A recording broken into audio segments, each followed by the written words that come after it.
ಮುಂಜಾನೆಯ ಶುಭಾಶಯಗಳು ವಿದ್ಯಾರ್ಥಿಗಳೇ. ಇಂದು ನಾವು ಗಂಗರ ಸಾಮ್ರಾಜ್ಯದ ಬಗ್ಗೆ ತಿಳ್ಕೊಳ್ಳೋಣ.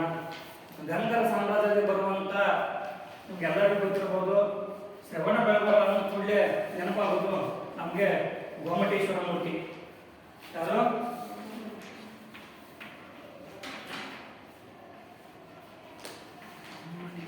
ಈ ಗೋಮಟೇಶ್ವರ ಮೂರ್ತಿಯ ಬಗ್ಗೆ ಇವತ್ತು ನಾವು ತಿಳ್ಕೊಳ್ಳೋಣ. ಇದನ್ನು ನಿರ್ಮಾಣ ಮಾಡಿದ್ದು ಯಾರು, ಎಷ್ಟು ಅಡಿ ಐತಿ, ಏಕಶಿಲಾ ಮೂರ್ತಿಯಲ್ಲಿ ಅದನ್ನ ಕೆತ್ತನೆ ಮಾಡಿದ್ದಾರೆ. ಅದು ಏಕಶಿಲಾ ಮೂರ್ತಿಯಲ್ಲಿ ಕೆತ್ತನೆ ಮಾಡಬೇಕಾದ್ರೆ ಇವನ ಹಿನ್ನೆಲೆಯನ್ನು ನಾನು ಇವತ್ತು ತಿಳಿದುಕೊಳ್ಳೋಣ.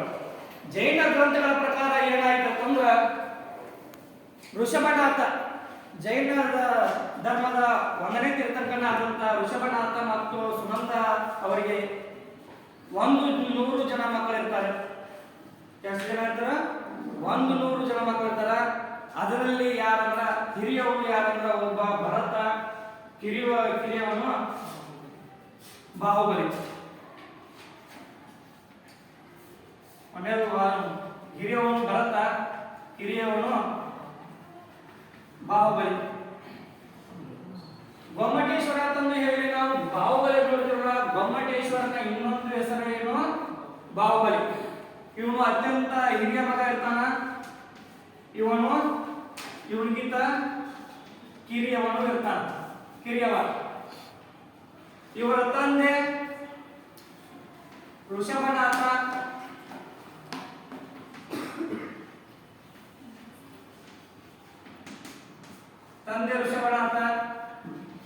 ತಾಯಿ ಸುನಂದ.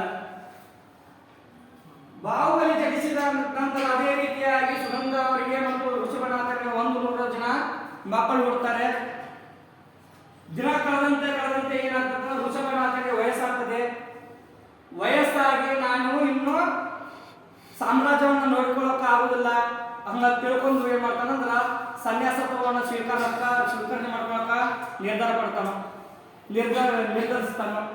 ತನ್ನ ಸಾಮ್ರಾಜ್ಯವನ್ನು ಏನ್ ಮಾಡ್ತಾನ, ತನ್ನ 100 ಜನ ಮಕ್ಕಳಿಗೆ ಏನ್ ಮಾಡ್ತಾನ, ಸಮನಾಗಿ 100 ಭಾಗವನ್ನು ಮಾಡ್ತಾನ. 100 ಜನ ಮಕ್ಕಳಿಗೆ ಸಮನಾಗಿ 100 ಭಾಗವನ್ನು ಮಾಡ್ತಾನ. ಅದರಲ್ಲಿ ಭರತನಿಗೆ ಏನ್ ಸಿಗ್ತದಂದ್ರ ಅಯೋಧ್ಯೆ ಅನ್ನುವಂತ ಸಾಮ್ರಾಜ್ಯ ಸಿಗ್ತದೆ ಭರತನಿಗೆ. ಅದೇ ರೀತಿ ಬಾಹುಬಲಿಗೆ ಅಸ್ಮಾಕ್ಯ ಎನ್ನುವಂತ ಸಾಮ್ರಾಜ್ಯ ಸಿಗ್ತತಿ.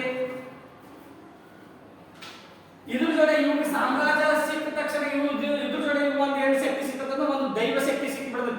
ಯಾರಿಗೆ? ಭರತನಿಗೆ ಒಂದು ದೈವ ಶಕ್ತಿ ಸಿಗ್ತತಿ, ಅದೇ ರತ್ನಚಕ್ರ. ಆ ರತ್ನಚಕ್ರವನ್ನು ಉಪಯೋಗ ಮಾಡಿಕೊಂಡು ಇಡೀ ಸಾಮ್ರಾಜ್ಯವನ್ನು ವಶಪಡಿಸಿಕೊಳ್ಬೇಕಂತ ನಿರ್ಧಾರ ಮಾಡಿರ್ತಾನೆ. ದುರಾಸೆ ಉಂಟಾಗ್ತದೆ, ಇಡೀ ಸಾಮ್ರಾಜ್ಯವನ್ನು ವಶಪಡಿಸಿಕೊಳ್ಬೇಕು, ನಾನು ರಾಜರ ರಾಜ, ಎಲ್ಲಾ ರಾಜರನ್ನ ಕೈವಶ ಆಗಬೇಕು ಅಂತ ತಿಳ್ಕೊಂಡು ಏನ್ ಮಾಡ್ತಾನೆ, ತನ್ನ ರತ್ನಚಕ್ರವನ್ನು ಬಳಸಿಕೊಂಡು ತನ್ನ ರತ್ನಚಕ್ರವನ್ನು ತೆಗೆದುಕೊಂಡು ತನ್ನ ರಥದಲ್ಲಿ ಇಡೀ ಭೂಮಿಯನ್ನು ಸುತ್ತ ಹಾಕಿ ಬರ್ತಾನೆ. ಇಡೀ ಭೂಮಿಯನ್ನು ಸುತ್ತ ಹಾಕೋದು ಎಲ್ಲಾ ರಾಜರನ್ನ ಕೈವಶ ಮಾಡಿಕೊಂಡು ಎಲ್ಲಾ ಸಾಮ್ರಾಜ್ಯವನ್ನು ವಶಪಡಿಸಿಕೊಂಡು ತನ್ನ ಸಾಮ್ರಾಜ್ಯಕ್ಕೆ ಬರ್ತಾನೆ. ಎಲ್ಲಿ? ಅಯೋಧ್ಯೆಗೆ ಬಂದು ಬಿಡ್ತಾನೆ. ಆದ್ರ ಆ ರತ್ನಚಕ್ರ ಅಯೋಧ್ಯೆ ಮುಂದೆ ನಿಂತು ಬಿಡ್ತದೆ. ವಿಚಿತ್ರ ಅನಿಸ್ಬಿಡ್ತದೆ. ಇಡೀ ಭೂಮಿಯೆಲ್ಲ ಸುತ್ತ ಹಾಕಿಕೊಂಡು ಬಂದಂತ ನನ್ನ ರತ್ನಚಕ್ರ ಇಲ್ಲಿ ಯಾಕೆ ನಿಂತು, ನನ್ನ ಸಾಮ್ರಾಜ್ಯದಲ್ಲಿ ಯಾಕೆ ನಿಂತು? ಗಾಬರಿ ಬಿಡ್ತಾನ, ಆಶ್ಚರ್ಯ ಪಡ್ತಾನ. ನೆಕ್ಸ್ಟ್ ಏನ್ ಮಾಡ್ತಾನ, ಏನ್ ಮಾಡಬೇಕಂತ ತೋರಿಸಿದಾಗಾಯ್ತು. ನನ್ನ ಸಾಮ್ರಾಜ್ಯ ನನ್ನ ರತ್ನಚಕ್ರ ನಿಂತಂದ್ರೆ ಇಲ್ಲಿ ಏನೋ ಸಮಸ್ಯೆ ಆಗಿದೆ ಅಂತ ಮಾಡ್ತಾನೆ. ಒಂದು ಹಿರಿಯ ಮಂತ್ರಿಯನ್ನ ಕರೀತಾನ. ಹಿರಿಯ ಮಂತ್ರಿ, ನನ್ನ ರತ್ನಚಕ್ರ ಯಾಕೊಂಡು ನಿಂತೈತಿ, ಏನು ಸಮಸ್ಯೆ ಆಗಿರ್ಬೋದು, ನಾನು ಮುಂದೆ ಏನ್ ಮಾಡ್ಬೇಕು ಹೇಳ್ತಾನ. ಹಿರಿಯ ಮಂತ್ರಿ ಎಲ್ಲ ತಿಳಿದವರ್ತಾನ, ಬದಲಾಗ್ತಾನ. ಮಹಾರಾಜ, ಇದು ಸಮಸ್ಯೆ ಏನಲ್ಲ, ಇಡೀ ಭೂಮಿಯಲ್ಲಿರುವಂತ ಎಲ್ಲಾ ಮಹಾರಾಜರು ನಿನ್ನ ರಾಜ ತಿಳ್ಕೊಂಡ್ರ, ನಿನ್ನ ಸಹೋದರರೇ ನಿನ್ನ ರಾಜ ತಿಳ್ಕೊಂಡಿಲ್ಲ. ಅದೇ ಕಾರಣಕ್ಕೆ ರತ್ನಚಕ್ರ ಏನಾಗೈತಿ, ಇಲ್ಲಿ ನಿಂತು ಬಿಟ್ಟೈತಿ. ಇದರಿಂದ ಏನ್ ಮಾಡ್ತಾನಂದ್ರ ಭರತ ಏನ್ ಮಾಡ್ತಾನ, ಒಂದು ಘೋಷಣೆ ಹೊರಡಿಸ್ಬಿಡ್ತಾನ. ಎಲ್ಲಾ ತನ್ನ ಸಹೋದರನ ಕರೆದು ಏನ್ ಮಾಡ್ತಾನಂದ್ರ, ನೀವು ನನ್ನ ರಾಜತ್ವ ಒಪ್ಪಿಕೊಳ್ಬೇಕು, ನಿನ್ನ ಸಾಮ್ರಾಜ್ಯವನ್ನು ನನಗೆ ಕೊಡಬೇಕು ಅಂತಂದ ಹೇಳ್ಬಿಡ್ತಾನ.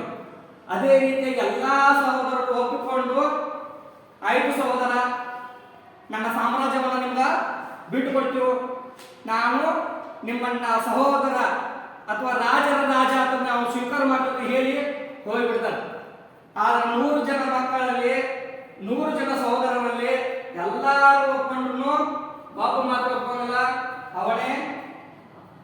ಬಾಹುಬಲಿ. ಕುದನಾಪುರದ ಬಾಹುಬಲಿ ಅಣ್ಣನ ಮಾತನ್ನ ಕೇಳಂಗಿಲ್ಲ. ಏನ್ ಮಾಡ್ತಾನಂದ್ರ ಹೇಳ್ಬಿಡ್ತಾನೋ, ಘೋಷಣೆ ಹೊರಡಿಸ್ಬಿಡ್ತಾನೋ, ನಾನು ನಿನ್ನ ಅಣ್ಣನಾಗಿ ಸಹೋದರನಾಗಿ ಸ್ವೀಕರಿಸುತ್ತೇನೆ, ಗೌರವ ಕೊಡುತ್ತೇನೆ, ಆದರೆ ಪ್ರಭುವಾಗಿ ಸ್ವೀಕಾರ ಮಾಡುವುದಿಲ್ಲ. ಅದೇನೇ ಪ್ರಭುವಾಗಿ ನಾನು ಸ್ವೀಕಾರ ಮಾಡುವುದಿಲ್ಲ ಅಂತ ಹೇಳಿದಾಗ ಭರತನಿಗೆ ಸಿಟ್ಟು ಬರ್ತತಿ, ಕೋಪ ಉಂಟಾಗತಿ. ತಕ್ಷಣ ಏನ್ ಮಾಡ್ತಾನಂದ್ರ ಯುದ್ಧವನ್ನ ಮಾಡುವಂತ ಘೋಷಣೆ ಹೊರಡಿಸ್ಬಿಡ್ತಾನ. ಹಾಗಾದ್ರೆ ನೀವು ಯುದ್ಧಕ್ಕೆ ರೆಡಿ ಆಗುವಂತ ಯಾರು ಭರತ ಘೋಷಣೆ ಹೊರಡಿಸ್ಬಿಡ್ತಾನ. ಅದೇ ನಂತರ ಯುದ್ಧ ಮಾಡಬೇಕಾದ ಸಂದರ್ಭ ಬಂದ ತಕ್ಷಣ ಏನ್ ಮಾಡ್ತಾನಂದ್ರ ಬಾಹುಬಲಿಯ ಮಂತ್ರಿ ಮತ್ತು ಅಯೋಧ್ಯೆಯ ಮಂತ್ರಿ ಇಬ್ಬರು ಸೇರಿಕೊಂಡು ಚರ್ಚೆ ಮಾಡ್ತಾರ. ಇವರಿಬ್ಬರು ಯುದ್ಧ ಮಾಡಕತ್ತಾರ. ಅಪಾರ ಪ್ರಮಾಣದ ಸೈನಿಕ ಹಾಳಾಗತ್ತೆ, ಅಪಾರ ಪ್ರಮಾಣದ ಪ್ರಾಣಿಗಳು ಸಾಯ್ತಾವು. ಹಿಂಗ ತಿಳ್ಕೊಂಡು ಏನ್ ಮಾಡ್ತಾರಂದ್ರ ಇಬ್ಬರು ಚರ್ಚೆ ಮಾಡಿ ಭರತ ಮತ್ತು ಬಾಹುಬಲಿ ಇಬ್ಬರು ಕರೆಸಿ ಏನ್ ಮಾಡ್ತಾರಂದ್ರ ನೀವು ಯುದ್ಧ ಮಾಡ್ತಿದ್ರ ಮಾಡಿ, ಆದ್ರೆ ನೀವು ಇಬ್ಬರ ಮಾಡಿ ಯಾವ ಸೈನಿಕ ಶಸ್ತ್ರಗಳನ್ನು ಬಳಸಂಗಿಲ್ಲ, ಯಾವ ಪ್ರಾಣಿಗಳನ್ನು ಬಳಸಂಗಿಲ್ಲ, ಯಾವ ಖಡ್ಗಗಳನ್ನು ಬಳಸಂಗಿಲ್ಲ, ಏನು ಬಳಸಂಗಿಲ್ಲ. ಹಾಗಾದ್ರೆ ಏನು ಮೂರು ರೀತಿ ಯುದ್ಧ ಮಾಡ್ತಾರೆ ಇವರು. ಎಷ್ಟು ರೀತಿಯ? ಮೂರು ರೀತಿಯ ಯುದ್ಧ ಮಾಡ್ತಾರೆ. ಒಂದನೇದು ದೃಷ್ಟಿ ಯುದ್ಧ ಮಾಡ್ತಾರ,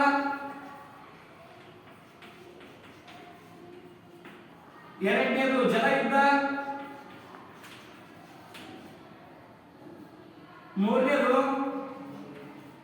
ಮಲ್ಲ ಯುದ್ಧ ಮಾಡ್ತಾರೆ. ಮೂರು ರೀತಿ ಯುದ್ಧ ಮಾಡ್ತಾರೋ. ಒಂದನೇದಿತ್ತು ದೃಷ್ಟಿ ಯುದ್ಧ.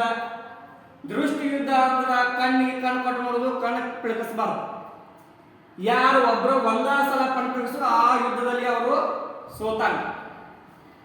ಕಣ್ಣು ಪಿಳಕಿಸದೇ ಇರೋರು ಜಯಶಾಲಿ ಆದಾನ. ಇಬ್ಬರು ನಡವಳಿಕೆ ಗಂಟೆ ಕಣ್ಣು ಪಿಳಕಿಸ್ತಾರ, ಒಬ್ರಿಗೊಬ್ರು ನೋಡ್ಕೊಂಡು ನಿಂತಿರ್ತಾರ. ಅವ್ ಗೆಲ್ತಾನೋ ಇವ್ ಗೆಲ್ತಾನೋ, ಅವ್ ಗೆಲ್ತಾನೋ ಇವ್ ಗೆಲ್ತಾನೋ ನೋಡ್ಬೇಕಾದ್ರ ಭರತ ಏನ್ ಮಾಡ್ತಾನ, ಕಣ್ಣು ಪಿಳಕಿಸೇ ಬಿಡ್ತಾನ. ಕಣ್ಣಾಗ ರಕ್ತ ಹಾದ್ರು, ಕಣ್ಣಾಗ ನೀರು ಹಾದ್ರು ಬಾಹುಬಲಿಗೆ ದಿಟ್ಟ ಕಣ್ಣಿನಿಂದ ಹಾಗೇ ನೋಡಕತ್ತಿರ್ತಾನ. ಭರತ ಸೋತು ಬಿಡ್ತಾನ, ಬಾಹುಬಲಿ ಗೆಲ್ತಾನ. ಅದೇ ರೀತಿಯಾಗಿ ಯಾಕೆ ವಿಚಾರ ಜಲಯುದ್ಧ.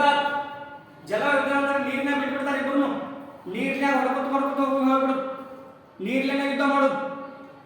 ಅದರಲ್ಲಿ ಏನ್ ಮಾಡ್ತಾನ, ಅದರಲ್ಲಿ ಬಾಹುಬಲಿ ಜಯಶಾಲಿ ಆಗ್ತಾನೆ.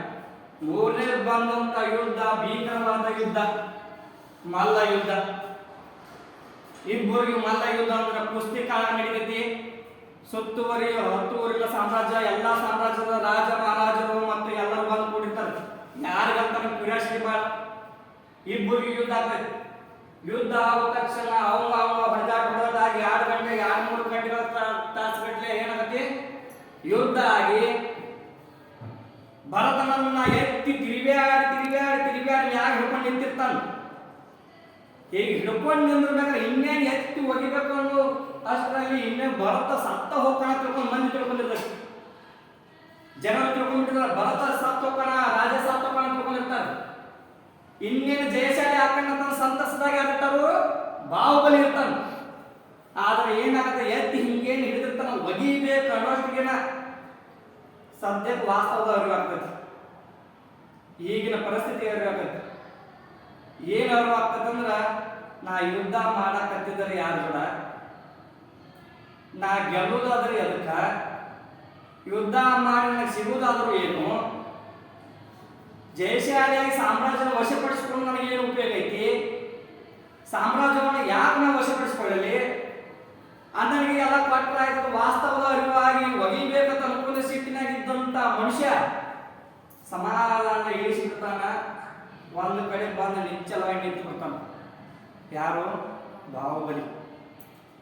ಏನ್ ಮಾಡ್ಬೇಕು ಸಂಸ್ವಾದ, ನಾ ಏನ್ ಮಾಡಕತ್ತೇನೆ, ನನ್ನ ಸಿಟ್ಟನ ಹೋದ್ರು ನನ್ನ ಸಹೋದರನ ನನ್ನ ಅಣ್ಣನ ಮೇಲೆ ತೋರ್ಸಾಕತ್ತೇನೆ, ಈ ರೀತಿ ತಪ್ಪು ನಾ ಏನ್ ಮಾಡಕತ್ತೇನೆ, ಅದರಿಂದ ನನಗೆ ಉಪಯೋಗ ಆದ್ರೆ ಏನು?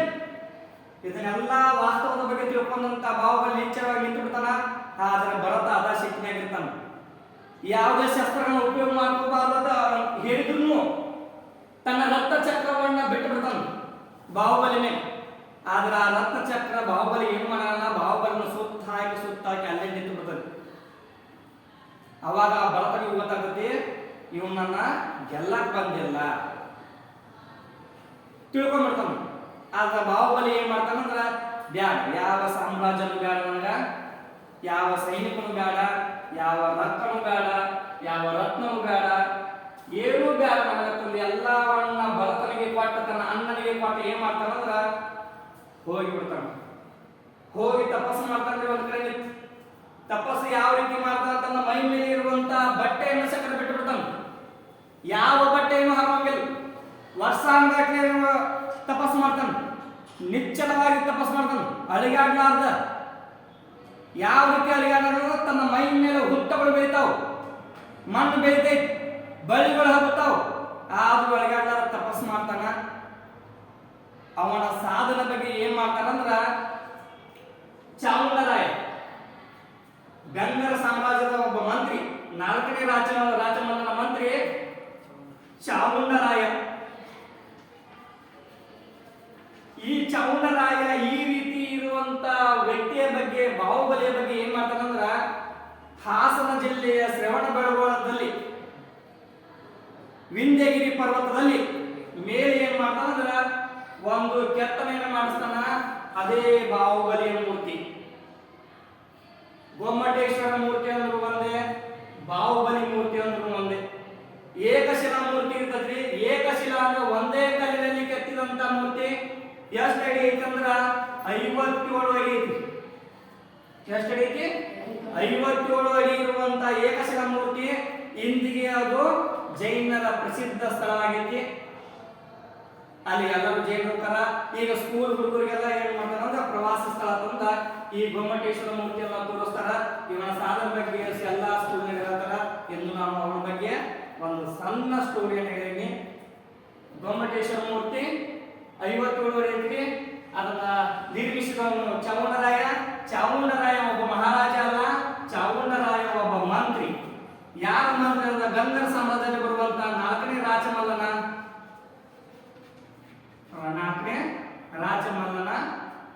ಮಂತ್ರಿ ಆಗಿರ್ತಾನ ಚಾಮುಂಡರಾಯ. ಇಂದಿಗೆ ಇವತ್ತಿನ ಕ್ಲಾಸ್ ಸಾಕಾಣಿಸ್ತದೆ. ಮುಂದಿನ ಕ್ಲಾಸ್ ನೋಡೋಣ. Thank you.